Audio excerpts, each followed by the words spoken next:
Good morning. We are from Fatima Girls Urdu High School, Faisal Colony, Aurangabad. Our project is hydroponic farming.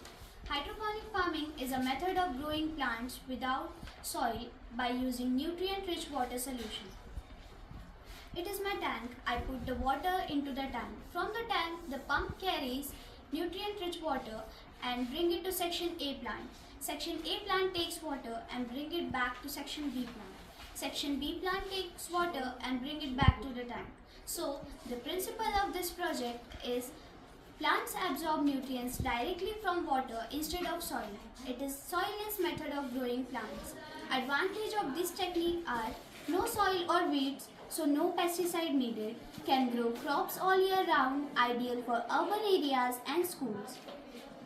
Nutrient rich water में minerals की मात्रा बहुत ज़्यादा होती है, जैसे कि सोडियम, फास्फोरस, कैल्शियम, मैग्नीशियम वगैरह। इस विधि में पौधे अपने आवश्यक पोषक तत्व सीधे पानी से हासिल करते हैं, मिट्टी से नहीं। और इस विधि में पौधे बड़े ही तेज़ी से और अधिक पोषक तरीके से उगाए जाते हैं। आज भारत में भी हाइड्रोपोनिक टेक्निक का इस्तेमाल बड़े बड़े शहरों में किया जा रहा है। हमारे इस प्रोजेक्ट का मकसद Viksit Bharat buildathon 2025 increase in India hydroponic farming है। Thank you.